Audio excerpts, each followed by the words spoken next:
बच्चे बच्चे इंशाल्लाह बता देंगे। बहुत अच्छी बात है। और वो बात ये है कि इस्लाम की बुनियाद 5 चीज़ों पर है ना, आप लोगों को मालूम। और वो 5 चीज़ें क्या है? कलमा है, नमाज है, रोज़ा है, हज है, ज़कात। देखिए भाई, टाइम देख लेता हूँ इसलिए कि टाइम का ऐलान माइक पर हुआ है 45।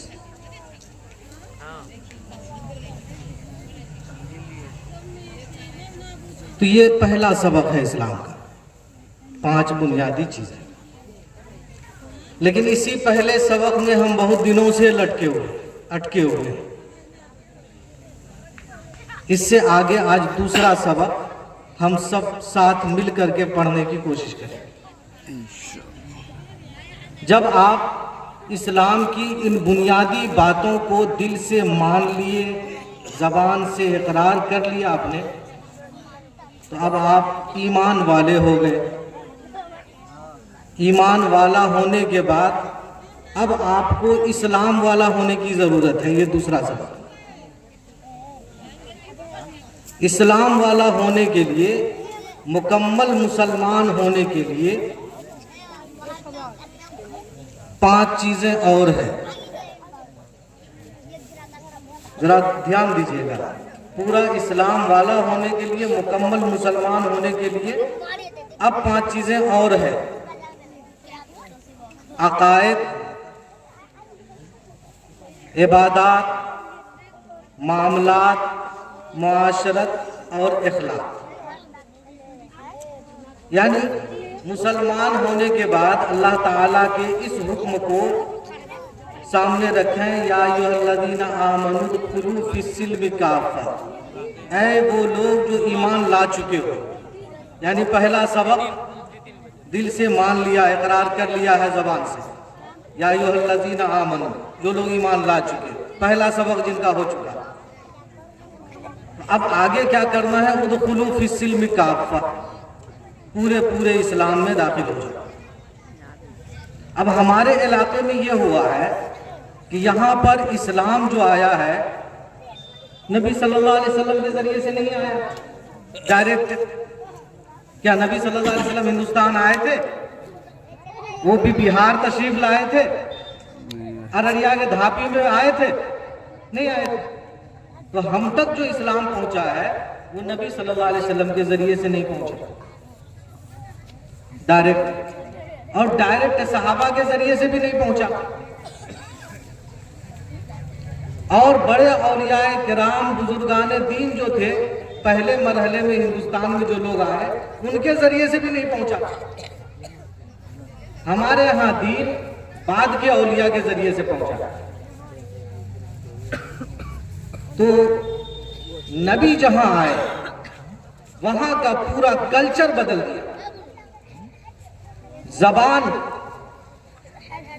लिबास, खाना पीना, सोना बैठना, शादी ब्याह, परब त्योहार, खुशी गमी, हर एक चीज में इस्लाम दाखिल हुआ। और नबी सल्लल्लाहु अलैहि वसल्लम के डायरेक्ट तरबियत याफ्ता शागिर्द यानी सहाबा कराम, ये हजरात जहां भी पहुंचे इस्लाम को लेकर, तो डायरेक्ट ये फैज़याब हुए थे। तो ये भी, इनका भी दावती पावर इतना ज्यादा था कि जिस इलाके में भी सहाबा के जरिए से दीन फैला, उस इलाके की जबान बदल गई, कल्चर बदल गया, लिबास बदल गया, वहां का खाना पीना और सोना जागना, शादी ब्याह, गमी खुशी, तमाम चीजें इस्लामी हो गई। यहाँ तक कि अफ्रीकी मुल्क है मिस्र, और यूरोपियन मुल्क था स्पेन, वहां तक। और अफ्रीकी ममालिक में जब सहाबा कराम पहुंचे हैं तो उन मुल्कों की जबान पहले अफ्रीकी जबान थी, अब वहां के लोग अरबी बोलने लगे, और आज भी अरबी बोलते हैं। बहुत सारे अफ्रीकी मुल्कों में अरबी बोली जाती है, जबकि उनकी अपनी जबान अफ्रीकी थी। ये क्यों हुआ? इसलिए कि दीन सहाबा के जरिए से पहुंचा। लेकिन अररिया में, बिहार में, धापी में, काकर में, इन जगहों पर सहाबा के जरिए से ईमान नहीं पहुंचा। ख्वाजा अजमेरी के जरिए से, निजामुद्दीन औलिया के जरिए से भी नहीं पहुंचा, यहाँ बाद के औलिया के जरिया से पहुंचा। और उन लोगों ने इस इलाके के मुसलमान लोगों को इस्लाम के दामन में ले तो लिया, लेकिन उनकी पूरी तरह से तरबियत करने का किसी वजह से उनको मौका नहीं मिला, जिसकी वजह से आज भी हम 70% हिंदू हैं। अफसोस की बात, आपको ये बात बुरी लगती है, हमारा दिल दुखता है। हमारा दिल इसलिए दुखता है कि जब हम देखते हैं कैसे 70% गैर मुस्लिम है। हम कलमा पढ़ते हैं अल्लाह का और उसके नबी का, और हम शौक से उर्स देखने के लिए जाते हैं चिरा, कुमिया और कहां अल्लाह के पास। हम कलमा पढ़ते हैं अल्लाह और उसके रसूल का, और मन्नत मानते हैं बैर के गाछ से गुदड़ी फेंक करके। याद रखिए, जो लोग ऐसा करते हैं इस तरह का काम, वो मर्द हो या औरत, वो इस्लाम से 100% बाहर हो जाता है, उनका निकाह भी टूट जाता है। और उसके बाद की जिंदगी बगैर तौबा के जो उन्होंने गुजारी और बगैर ताजा निकाह किए हुए जो गुजारी, पूरी जिंदगी काफिराना गुजरी और हराम गुजरी। हल्की बात समझ लेते हैं तो 100% चले गए, 70% वाले कहां हैं? 70% जो गैर मुस्लिमाना हमारा चलन है वो ये है कि भैंसुर से पर्दा होगा, देवर से पर्दा नहीं होगा। ये पर्दा का ये तसव्वुर हिंदुओं का है, मुसलमानी तसव्वुर नहीं। ईसाइयों के यहां किसी से पर्दा नहीं है। यहूदियों की औरत पूरी दुनिया में सबसे ज्यादा नंगी घूमती रहती है। सबका अपना अपना भाई कल्चर है, लेकिन हमको तो मुसलमान होने की हैसियत से मुसलमानों का कल्चर चाहिए ना। मैं किसी के कल्चर को बुरा नहीं करूंगा, मैं सिर्फ अपना मुहासबा करूंगा। मैं किसी के कल्चर को बुरा करने के लिए नहीं, निशानदेही करने के लिए कह रहा हूं। क्या आपका ये कल्चर है? इस्लाम में तो बाप, सगा भाई, अपना बेटा, भाई का सगा बेटा, बहन का बेटा और ससुर के अलावा सारी दुनिया के मर्दों से पर्दा है। चचेरे भाई से भी पर्दा है, इसलिए कि उससे शादी जायज हो सकती है। चचेरे भाई बहन में शादी होती नहीं होती, तो वो नामहरम है। चचेरा भाई से, खलेरा भाई से, फुफेरा भाई से, बहनोई से, और शादी हो जाए तो देवर से, जेठ से, यानी गोतिया से भी और भैंसुर से भी, दोनों से पर्दे का हुक्म बराबर है। ये हमने पर्दे के हुक्म में छेद जो कर दिया है 370 छेद, और एक ही जगह सिर्फ छेद नहीं किया। पर्दा करो तो किससे करो? भैंसुर से करो, बाकी सबसे बेपर्दा रहो। ये जो नौजवान देवर है तुम्हारा, जिसकी शादी नहीं हुई है, जो हर वक्त बेचैन रहता है शादी करने के लिए, उसको तसल्ली दे सकते हो। और जो जेठ है बेचारा 5 बच्चे का बाप, 6 बच्चे का बाप, बूढ़ा होने जा रहा है, उससे पर्दा खूब करो। बेशक जेठ से भी पर्दा है, यानी भैंसुर से भी, लेकिन उससे ज्यादा शिद्दत के साथ पर्दा उस कुंवारे देवर से है, जिससे पर्दा न तो माँ बाप जरूरी समझते हैं, न सास ससुर जरूरी समझते हैं, न खुद वो औरत जरूरी समझते हैं। तो ये जो जहन बना हुआ है आपका, ये इस्लामी जहन नहीं है। पूरे इस्लाम में दाखिल होना है तो सबसे पर्दा करना है, वरना इस पर्दे से क्या होगा? इससे तो जो है ना गुनाह मिलेगा कि गैर मुस्लिमों की नक्काली की है। ये एक चीज में सिर्फ बात नहीं है। एक आदमी शादी करने के लिए तैयार होता है, उसको उबटन लगाना है, उबटन लगाना जायज है, लेकिन उसके लिए कुछ शर्तें हैं। पहली शर्त यह है कि सत्र जितना है उसके अंदर उबटन नहीं लगेगा, दूसरे के हाथ से, किसी के भी हाथ से। सत्र से बाहर का जो अज़्व है, यानी घुटने से नीचे, और ये नाक से ऊपर, उसमें उपटन लग सकता है। एक तो शर्त ये है क्योंकि सत्र खोलना गुनाह है। दूसरी शर्त यह है कि उपटन लगाने वाली माँ हो, अपनी सगी बहन हो, अपनी सगी खाला हो, ये लगा सकती है। सगी दादी हो, सगी नानी हो। लेकिन उपटन लगाने वाली वो मोहल्ले के रिश्ते दर रिश्ते जोड़ करके जो भाभी आएगी वो उपटन सबसे बढ़िया लगाएगी। ये हाथों का ज़िना वो भी करेगी और रान का ज़िना ये भी करेगी। यही इस्लाम है। और तीसरी शर्त, पहली शर्त यह है कि सत्र को खोले बगैर जो सत्र से बाहर अज़ब है उसमें लगाना, ताकि मैल कुचैल दूर हो जाए, गंदगी दूर हो जाए, इसलिए लगाना जायज है। लेकिन इस शर्त के साथ, दूसरी शर्त यह कि लगाने वाली महरम औरतें हैं। महरम औरतें उनको कहा जाता है जिनसे आदमी का खून का ऐसा रिश्ता हो कि जिससे निकाह करना जायज है। और तीसरी शर्त यह है कि उसमें कोई दूसरी गैर मुसलिमाना रस्म शामिल ना की गई। अब हमारे यहाँ शादी होती है, उपटन काटने के लिए एक खास तरीका होता है, उसको भूनने के लिए एक खास तरीका होता है।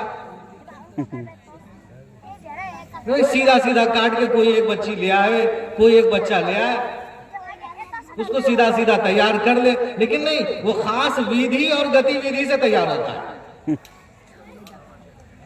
यही तो मुशरिकाना रसूम है, यही तो इस्लामी दायरे से बाहर की चीजें हैं। होता है कि नहीं होता है? क्या सीधा सीधा काटा जाता है उपटन, या उसके पीछे रिवाज है, रसूम है? और आगे की बात यह है कि फिर उसके लिए कल की पूजा होती है, फुलोरी भरा जाता है और उसमें सिंदूर लगाया जाता है।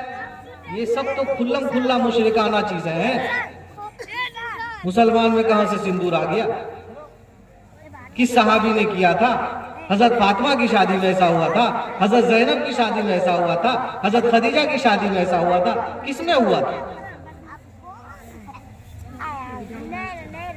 सारा कार्यबद हम खुद करते हैं और फिर जन्नत के ठेकेदार भी हम ही बनते हैं। ये एक चीज है। और अगर इन रसूम में वो पान का पत्ता लाया जाता है, उपटन लगाना है कि पान का पत्ता सर पे फेरने से क्या होगा? नहीं, एक रस्म है। और सबसे ज्यादा तकलीफ की बात यह है कि इन रस्मों की मौलवी और मुफ्ती हमारी माँ है, हमारी बहन है, हमारी दादी, हमारी नानी। सही बात। इन रस्मों की सबसे बड़ी मुफ्ती है वो। मुफ्ती की बात कट सकती है, उस दिन उसकी बात नहीं करें। मुफ्ती तो नहीं है आप, किसी शैतान की बनाई हुई पंडिताइन है आप। ये जमीनी बातें आज सोचने की है। इसलिए सोचने की है कि आप देखिए कि हाथ कहां तक पहुंचा है।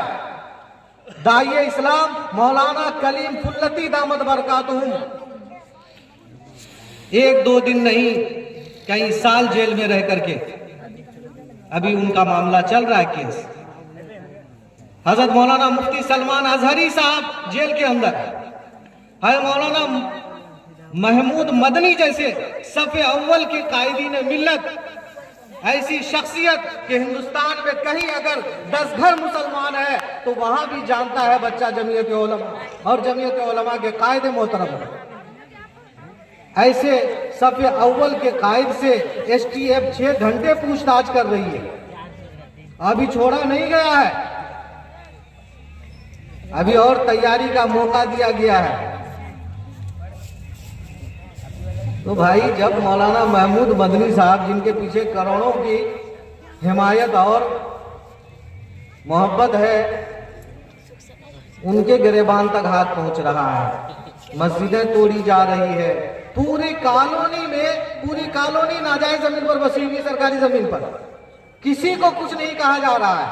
एक घर जो किसी उर्दू नाम वाले का है, किसी अरबी नाम वाले का है, मोहम्मद अब्दुल्ला का, उसके घर को टारगेट करके तोड़ा जा रहा है, बुलडोज किया जा रहा है। आपको नहीं लगता है कि ये सब आज़ाब इलाही है? बताइए, आपको लगता है कि नहीं ये सब आज़ाब इलाही है? अरे एंटरटेनमेंट खत्म हो गया, तफरी खत्म हो गई, फिर हमारे बात शुरू हो जाएगी वो अलग है, वो नहीं जानता।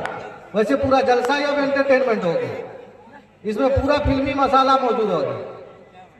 इसमें नाटक भी है, ड्रामा भी है, माइक तोड़ कुर्सी फोड़ एक्शन भी है, कॉमेडी भी है।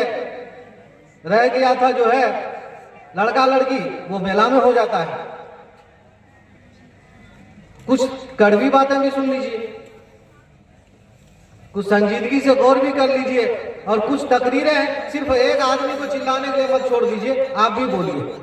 आपको समझ में आता है कि नहीं ये जो हालात है ये अज़ाब इलाही है? जी जरा आवाज दीजिए आप। जी जी ये अगर अज़ाब इलाही है तो क्या हम बनी इसराइल से और यहूदियों से भी बदतर हो गए? कुम्मल का, जफादे का, दम का 9 अजाब के बारे में लिखा है कुरान में, उनके ऊपर आया, यहूदियों के ऊपर। कभी दम का, खून बनने का अजाब आया कि वो जो कुछ भी खाना पीना तैयार करते सब खून हो जाता है, प्लेट में खाना लेते खाएंगे खून हो जाता है। तो अल्लाह से उन्होंने तौबा किया, इस्तिग़फ़ार किया, अल्लाह ने अजाब हटा दिया। कुछ दिन ठीक रहे, फिर टेढ़े हो गए, फिर वही बदमाशी चालू हो गई। तो दूसरा अजाब आ गया जफादे का, यानी मेढक का। जहां देखो घर में मेढक, बिस्तर में मेढक, खाने में मेढक। उनको लगा कि अल्लाह का अजाब आया, तो वो अल्लाह के अजाब में बार बार तौबा करते रहे और अल्लाह ने बार बार माफ किया। और हम 70-75 साल, तकरीबन 100 साल होने जा रहा है अजाब में मुब्तला है, और दिन ब दिन हालात का शिकंजा कसता से कसता जा रहा है। हमको एहसास नहीं हो रहा है, हम अल्लाह की तरफ पलटना नहीं चाहते हैं। अल्लाह की तरफ नहीं पलटना चाहते हैं। अगर अपने समाजी हालत को नहीं सुधारना चाहते हैं तो अल्लाह को हमारी कोई परवाह नहीं पड़ी हुई है। उसकी एक सिफत है रहमान, एक सिफत है रहीम, तो एक सिफत उसकी समद भी है, बेनियाज है। जरूरत नहीं है उसको हमारी तस्वीरों की, जरूरत नहीं है उसको हमारी टोपी पहनने की, जरूरत नहीं है उसको हमारे नमाजों की। उनको हमारी इबादत की जरूरत नहीं है। अल्लाह तबारक व तआला का यह हुक्म है कि तुम पूरे इस्लाम में दाखिल हो जाओ, और पूरे इस्लाम में दाखिल होने के लिए पहले नंबर पर ये थान, ये कब्रिस्तान, ये मजार, ये बेरी का पेड़, ये फला चीज का पेड़, ये फला जोगी को हाथ दिखाना, ये सब चीजें छोड़ना पड़ेगा ताकि हमारा अकीदा दुरुस्त हो। तो मर्दों से लेकर के औरतों तक जहां तक आवाज पहुंच रही है, मैं आपसे बहुत ही अदब के साथ, आजिज़ी के साथ ये गुजारिश करता हूं कि हालात बहुत खराब हो, बर्दाश्त से बाहर हो रहा है। सच में इतने खराब है कि अगर आपको उसका एहसास हो जाए, उसकी पूरी समझ आ जाए, तो आपको रातों को नींद नहीं आएगी, रातों को नींद नहीं आएगी। एक तरफ प्रशासन आपको एनआरसी के नाम पे दौड़ाएगा, घर में सो नहीं सकेंगे आप। दूसरी तरफ टरेंट गुंडे, टरेंट फसादी आपकी जान के पीछे भेड़िए की तरफ पड़े होंगे, और ये बस सामने नजर आ रहा है। अगर अपनी खरमस्तियों से, अपनी बदमस्तियों से पेट नहीं भरा हो तो एक बड़ी हलाकत के लिए तैयार रहो। ये हकायक है, सफ़े अव्वल के कायदीन तक हाथ पहुंच गया है। दारुल देवबंद को बुलडोज करने की धमकी हो रही है। कहां है? हमारी आपकी तो कोई गिनती भी नहीं होगी। जनरल बोगी के मुसाफिर जब मर जाते हैं ना ट्रेन के हादसे में, उनकी गिनती भी नहीं होती, टड़कों में लाद करके कहीं फेंक दिया जाए। हम तो जनरल बोगी वाले हैं।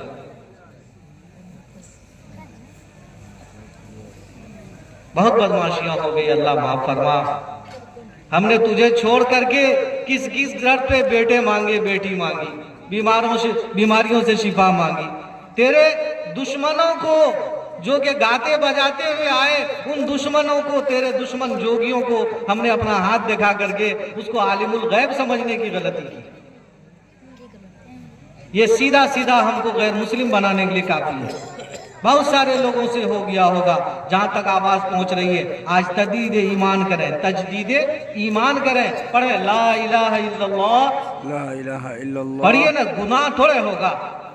ला इलाहा इल्लल्लाह मुहम्मदुर रसूलुल्लाह, मुहम्मदुर रसूलुल्लाह। और या अल्लाह हम अपनी अपनी बीवियों से निकाह कबूल करते हैं, ये सारे लोग गवाह हैं। तजदीद ईमान और निकाह इज्तिमाई।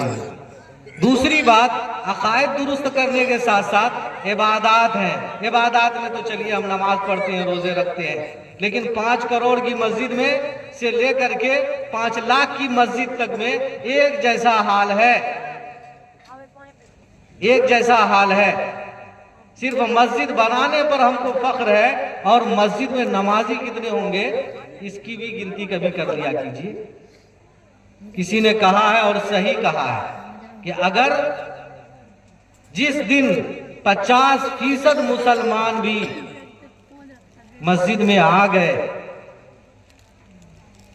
उस दिन मुसलमानों की तरफ नफरत भरी, गुस्से भरी निगाह से किसी को देखने की हिम्मत भी नहीं होगी, क्योंकि अल्लाह एक खास रोब अता करता है और ये उसके हाथ में है। तो इबादत। और तीसरा सबक क्या है? ये दूसरे सबक की 2 चीजें हुई, अकायद, इबादत। तीसरी चीज है मामलात। हमारे मामलात इतने बढ़िया हैं, इतने अच्छे हैं कि मुसलमान के ऊपर भरोसा करने के लिए तैयार नहीं है। वो किसी और पर भरोसा कर लेगा, अल्लाह के दुश्मनों पर भरोसा कर लेगा, लेकिन हम इतने अच्छे हैं कि हमारे ऊपर ही भरोसा नहीं कर सकते। जबकि ये पैगाम किसको दिया गया था? अल मोमिनु ला यखदऊ, मोमिन धोखा नहीं देता, ये हमको कहा गया था। अल मोमिनु ला यकज़िबु, मोमिन झूठ नहीं बोलता, हमको कहा गया था कि मोमिन वादा खिलाफ नहीं होता, मोमिन सच्चा होता है, मोमिन नेक होता है, मोमिन पाक साफ होता है, सफाई भी होती है उसके अंदर, पाकी भी होती है उसके अंदर। लेकिन हम ये समझते हैं कि तमाम बदमाशियां हम करेंगे अल्लाह के खिलाफ, और सिर्फ इस वजह से कि हम एक मुसलमान घर में पैदा हुए, और मुसलमान घर में पैदा होने की वजह से हम जन्नत में चले जाएंगे। अल्लाह के बंदो, जब कोई एक बंदा झूठ बोलता है, उसके मुंह से 100 मरे हुए जानवर से जितनी बदबू नहीं निकलती है, उससे ज्यादा बदबू उसके मुंह से निकलती है, और रहमत के फरिश्ते बहुत दूर चले जाते हैं, शैतान करीब आ जाता है। और जब एक आदमी झूठ बोलता है तो उसको, और झूठ बोलता रहता है लगातार, तो उसको कज़्ज़ाब की फेरिस्त में लिख दिया जाता है, यानी बड़का झूठा आदमी है। और कज़्ज़ाब की फेरिस्त में जो आदमी लिखा गया वो जहन्नम चला जाता है। और वैसे एक हदीस का मफहूम है कि झूठ गुनाहों की तरफ खींचती है, सच नेकी की तरफ खींचता है। अगर आदमी सिर्फ ये तय कर ले कि मैं सच बोलूंगा, उसके सारे मामलात अच्छे हो जाएंगे, किसी कीमत पर भी, किसी नुकसान पर भी मैं सच ही बोलूंगा, अगर ये तय कर लेंगे तो इस्लाम का ये तीसरा हुक्म भी पूरा होगा। अकायद, इबादत के बाद मामला दुरुस्त करने का सिरा ये है कि सच बोलने का अहद करिए। सच बोलेंगे तो रोजी भी हलाल होने लगेगी, क्योंकि हराम रोजी जो होती है वो झूठ बोल कर कमाई जाती है। और जिस बात से दिल मुतमईन ना हो, उस बात को ना किया कीजिए। जिस बात से दिल मुतमईन ना हो, उस बात को मत किया कीजिए, क्योंकि दिल जिस बात से मुतमईन नहीं है, ज़मीर मुतमईन नहीं है, उससे अल्लाह खुश नहीं होता है। तो हमारे यहाँ ज़मीनी तौर पर जो चीज़ें गैर मुस्लिमों की है, उसमें शादी ब्याही नहीं, बल्कि मौत के वक्त भी दाखिल है। कट्ठा वट्ठा ले जाना तो अभी बंद हुआ है, आज भी चल रहा है। और बच्चियों को अच्छे अच्छे दीनदार लोग बजाय तरका में हिस्सा देने के बेटे के नाम से दुनिया ही में रजिस्ट्री कर जाते हैं। आप इस बात को जरा गौर करें कि बेटे को आपने दुनिया का जो टुकड़ा बेटी का हक मार के दिया है, बेटी के साथ तो नाइंसाफी की ही है, बेटे के साथ उससे बड़ा जुल्म किया है। इसलिए नाइंसाफी करके आप जिस जहन्नम के रास्ते में आगे बढ़ गए, उसी जहन्नम के रास्ते में पीछे पीछे बेटा भी आ रहा है। वो पूरी जिंदगी हराम खाएगा ना बहन का हक जोत कर। तो इस्लाम का पहला सबक क्या है? इस्लाम की बुनियाद 5 चीजों पर है, कलमा, नमाज, रोजा, ज़कात, हज। और इस्लाम का दूसरा सबक यह है कि इस्लामी अहकाम जो है उसकी 5 किस्में हैं, अकायद, इबादत, मामलात, समाजी, कल्चर, रसूम रिवाज और इखलाक। इखलाक ये है कि जैसा अंदर से हो आदमी वैसा बाहर से रहे। अल्लाह तबारक व ताला हमको अब भी हालात की समझ अता फरमाए, और जिस अजाब में हम मुब्तला हैं, इस अजाब से निकलने के लिए हमें सच्ची तौबा की तौफीक अता फरमाए। अल्लाह ही तौफीक देने वाला है, हिम्मत देने वाला है। वाखिरु दावाना अल्हम्दुलिल्लाह।